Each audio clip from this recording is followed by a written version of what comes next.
दिल्ली की प्रधानमंत्री कह रही हैं कि बुर्का बैन करेंगे हम, क्योंकि सुरक्षा पर सवाल उठते हैं, क्योंकि बुर्के की आड़ में तमाम ऐसी एक्टिविटी होती है जो खतरा पैदा करती हैं। क्या आप इस चीज़ से एग्री हैं?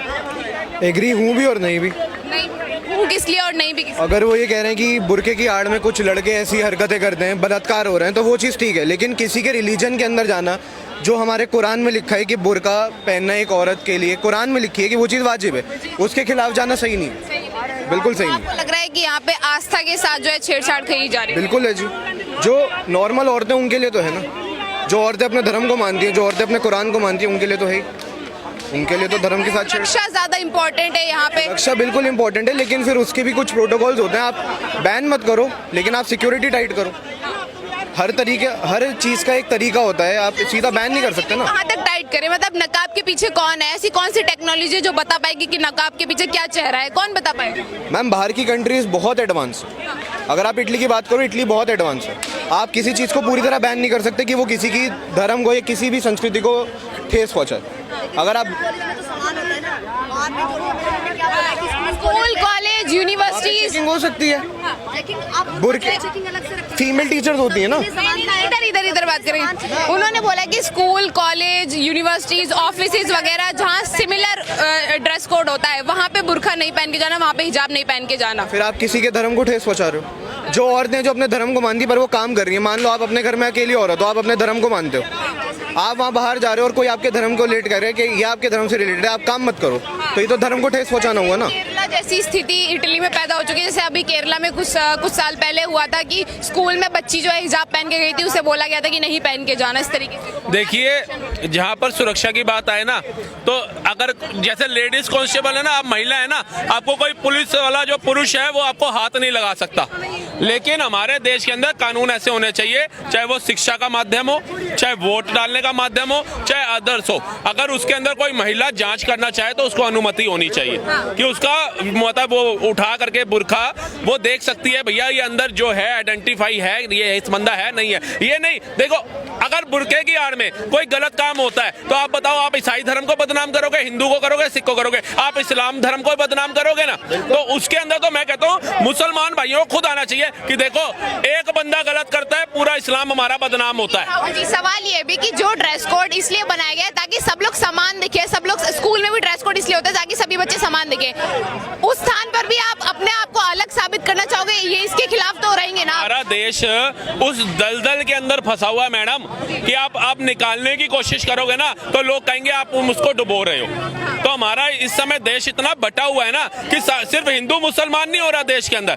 आज अगर आप तो रिपोर्टर हैं, आप जगह जगह रिपोर्टिंग करते हैं, आज जातियों में भी बांटा जा रहा है। आज मुसलमान आकर के राम को इतनी गालियां नहीं दे रहा है जितना SC SC दलित भाई जो हैं, ये जो भीम आर्मी से जुड़े लोग हैं, ये सनातन को गालियां दे रहे हैं। ये कह रहे तुम्हारा राम मूर्ति में जान है तो राम भद्राचार्य जी ठीक करा लो, मंत्र फूक के ठीक करा लो। तो अब ऐसा भी लगता है कि मुसलमान को तो समझ आ गई कि भैया हमने अपने बच्चों का थोड़ा फ्यूचर देखना है, हमने अपनी तरक्की देखनी है, हमारे बुजुर्गों ने बड़े वो कर लिए, सब कुछ कर लिए, और जो अब भी गंद कर रहे हैं वो बरेली में बाबा बैठा है। लेकिन जो लोग आज सनातन को गालियां दे रहे हैं, अभी 3 दिन पहले एक डिबेट में बंदा आया, बोला तुम्हारे राम भद्राचार्य अपना इलाज तो मंत्रों से करा लेते, राम जी की क्या आवश्यकता थी। और गले में रुद्राक्ष की माला डाली हुई है, गले में रुद्राक्ष डाला हुआ है। तो सबसे बड़े पखंडी तो ये लोग हैं कि आजकल इंस्टाग्राम ने इतना बेड़ा गर्क कर दिया है कि अपने फॉलोवर बढ़ाने के लिए आपको ये नहीं समझ आ रहा कि आप उसी धर्म का अपमान कर रहे हो जिस धर्म की वजह से आप सीधा बढ़ते चले गए। आप उसी धर्म का अपमान कर रहे हो जिस धर्म को कभी बाबा साहब भीमराव अंबेडकर ने गलत नहीं बोला, अपनी तीनों बहनों को ब्राह्मणों के घर में ब्याह दिया। वो नहीं कह सकते थे मैं अपनी जाति धर्म में ब्याहता हूँ। तो ये लोग उनका नाम खराब करने के लिए आजकल निकल पड़े हैं। अच्छा, एक सवाल मैं आपसे भी लेना चाहूंगी सर, एक युवा सोच क्या चाहती है? जैसे अभी तक तो इटली तक बात चल रही है कि वहाँ पे बुर्का बैन होना चाहिए। अगर मैं भारत की बात करूँ, भारत की सुरक्षा की बात करूँ, सिर्फ सुरक्षा के पर्पज से देखेंगे सर, इसे आस्था के पर्पज से नहीं। अगर सुरक्षा के पर्पज में ऐसी कोई चीज दिक्कत दे रही है तो उसे बैन करना उचित समझेंगे या नहीं? अगर बुर्का दिक्कत दे ऐसी बात भाई ने बोली, हर स्कूल में आप फीमेल टीचर रखो ना, जो बुर्का उठा के चेक करेंगे अंदर लड़की है या लड़का है। आपको फिर बैन करने की जरूरत क्या है? अगर आप हर स्कूल में या हर कॉलेज में, हर ऑफिस में अगर आप ऐसी चीज़ कर दोगे, हर ऑफिस में आप बाहर जाओ, बड़े ऑफिस में सिक्योरिटी चेक्स होते हैं, वहाँ पे अगर एक औरत बुर्का उठा के देख ले अंदर आदमी औरत है तो काम होंगे ही नहीं ना।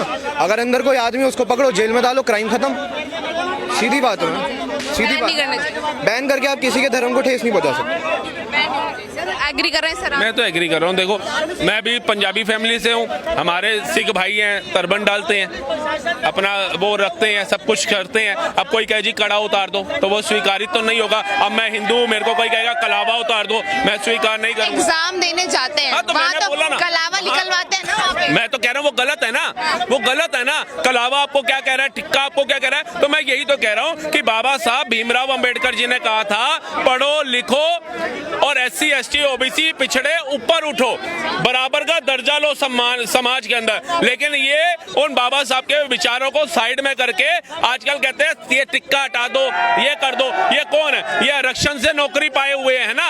और मैडम एक चीज और याद रखना, ये आपके चैनल पर जितने लोग देख रहे हैं, सिर्फ मुसलमान मुसलमान मुसलमान करने से ना हमारा उद्धार नहीं होगा। हम सिर्फ मुसलमान को ही कल्प्रिट कहते रहेंगे, उससे नहीं होगा। लेकिन आजकल जो सनातन धर्म का अपमान कर रहे हैं ना, वो हिंदू ही हैं। वो नीचे जो है बाबा साहब के अनुयायी बने, उनके विचारों को नहीं पढ़ते, उनके सिद्धांतों पे नहीं चलते, वो ही कर रहे हैं। आज आरक्षण की आड़ में जो नौकरियां पा करके वही ये हटा रहे। टोपी वाला बैठा नहीं है स्कूल के अंदर जो कह रहा है अपना कलावा तोड़ दो, टिक्का तोड़ दो। और सच्चा इंसान वही है जो गलत को गलत बोले, चाहे वो कहीं पे पड़ी हो। देखिए ये इटली में नहीं, अभी थोड़े टाइम पहले चाइना में भी देख रहे थे। नमाज पढ़ने के बाद आप वो जो नीचे बिछाते हैं ना, क्या कहते हैं उसको, दरी, वो भी नहीं रख सकते हो। कई मस्जिदों को निस्तानाबूद कर दिया गया चाइना के अंदर। उनके खिलाफ बोलने वाला कोई नहीं है।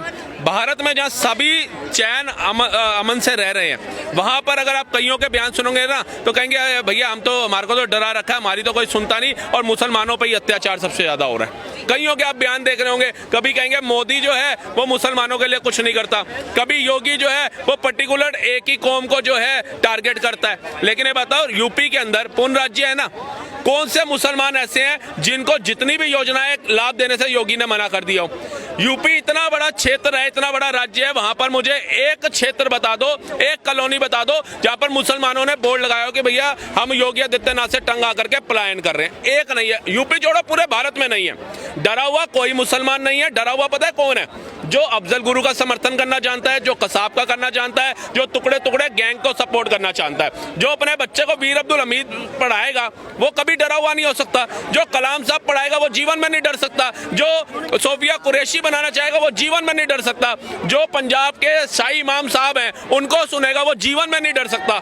मैं गारंटी आपको दे सकता हूं। डरेगा कौन? जो 500 में पत्थरबाजी करने के लिए निकल पड़ेगा, जो दंगे करने के लिए निकल पड़ेगा। इस भारत में क्या ये सिर्फ बरेली के ही मुसलमान रहते हैं क्या? पूरे भारत में मोहम्मद साहब को लेकर के प्रोटेस्ट हुआ और रैली निकाली, प्रोटेस्ट हुआ। बाबा हम भी कहते, सारी दुनिया ने बोला सर कहीं लाठीचार्ज नहीं हुआ, बरेली में ही क्यों हुआ? क्या कोई इसकी गंभीरता में जाने का सोचा कि बरेली में ही क्यों फट्टे बजे? भैया देहरादून में भी मैंने देखा प्रोटेस्ट हुआ, लखनऊ में इससे पहले हुआ, उसके अलावा जाकर के देखिए आप उत्तराखंड से लेकर के आप जाइए, ये कौन सी जगह अपना उड़ीसा, कई जगहों पे मैंने देखा कि हुआ। आई लव मोहम्मद साहब के पोस्टर लेकर के निकले, लेकिन कहीं लाठीचार्ज नहीं हुआ। यही क्या हुआ? जब आप दंगे करोगे, आप पुलिस वालों को पत्थर मारोगे, तो पुलिस पत्थर खाने के लिए तो भर्ती हुई नहीं है। प्रधानमंत्री मेलोनी जी ने कहा है कि हमने सुरक्षा को देखते हुए, क्योंकि काफी जगहों पर ऐसा देखा कि बुर्का पहन के आ रहे हैं, मर्द निकल रहे हैं, जो है ऐसी एक्टिविटी को अंजाम दिया जा रहा है जो देश के खतरे को बढ़ा सकती है। इसको देखते हुए उन्होंने बुर्का पहन किया, लेकिन लोग बोल रहे हैं हमारी धार्मिक स्वतंत्रता है, उस पर आप खिलवाड़ कर रही है, उसके ऊपर आप जो है वार कर रही हैं। कैसा हुआ है? देखिए भारत के जो मुसलमान है ना, वो अपनी परंपराओं के साथ चलना पसंद करते हैं। वो बुरखे को भी देते हैं, टोपी को भी देते हैं, अपने पूरा जो उनका नियम है उससे चलते हैं। लेकिन आप विदेशों में कहीं भी उठा करके देख लो, आप इवन की चले जाओ, सऊदी तो कट्टर इस्लामिक कंट्री है ना, कहते हैं इस्लाम वहीं से आया, और मक्का मदीना जो है वो भी वहीं है। वहां पे जो शेख हैं उनकी जितनी महिलाएं हैं, आप अभी गूगल कर लो, कोई बुरखे में नहीं है। प्रिंस जितने हैं वहां पर नहीं है। तो अपनी अपनी देश है, अपने अपना कल्चर है उनका। अब भारत में आप बिना हिजाब के मुस्लिम महिला नहीं जाती है, हम देखते हैं यहाँ तक उन्होंने अपना जो कल्चर है उसको पहना हुआ है। सवाल ये कह रहे हैं कि महिला क्या पहनेगी ये भी प्रधानमंत्री अब डिसाइड करेगा क्या कि हमें क्या पहनना है? उनका देश है, वो जानेंगे। अगर आपको लग रहा है वो उस तरीके से नहीं चल रहा, आप कहीं और चले जाइए। अब उसमें तो हम हस्तक्षेप नहीं कर सकते ना। भारत में तो फिर संविधान है, या जरा सी बात करो तो संविधान खतरे में आ जाता है। संविधान की आप बात कर रहे हैं, अगर मैं सुरक्षा की बात करूँ, सुरक्षा को देखते हुए क्या बुर्का बैन करने जैसी चीज है कि जिसे बैन किया जा सके? सुरक्षा के पर्पज से पूछ रहे हैं। देखिए कई वीडियो आई है भारत में भी ऐसी हैं जिसके अंदर बुरखे में शॉपिंग मॉल में जाते हैं, नीचे कपड़े फंसाए होते हैं, है ना। अभी एक बुरखा पहन करके ही नौजवान था जो सीलमपुर में गया, राखी बंधवाता था एक महिला से, चौथे फ्लोर से उसको फेंक दिया।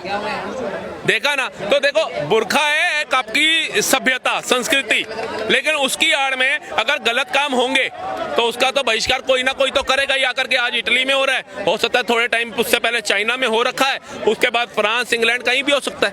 अच्छा, आपकी डिमांड है कि भारत में भी हो जाए? देखिए भारत में तो ये देखो, अगर हम बोलेंगे तो धर्म के खिलाफ चला जाएगा, क्योंकि ये एक धर्म की बात है। अगर हम बोलेंगे तो कहेंगे भैया ये तो हमारे धर्म के विपरीत ही बात करते हैं हर बार उसके। अब ये तो ये जो मुस्लिम है उनको ये सोचना पड़ेगा कि जो, अब देखिए पहले महिलाओं को आजादी थी नौकरी करने की, बाहर निकलने की आजादी थी, नहीं थी। आज महिला पुरुष का कदम से कदम मिला करके चल रही है। तो परिवर्तन जैसे जैसे वक्त आगे जाएगा परिवर्तन आएगा।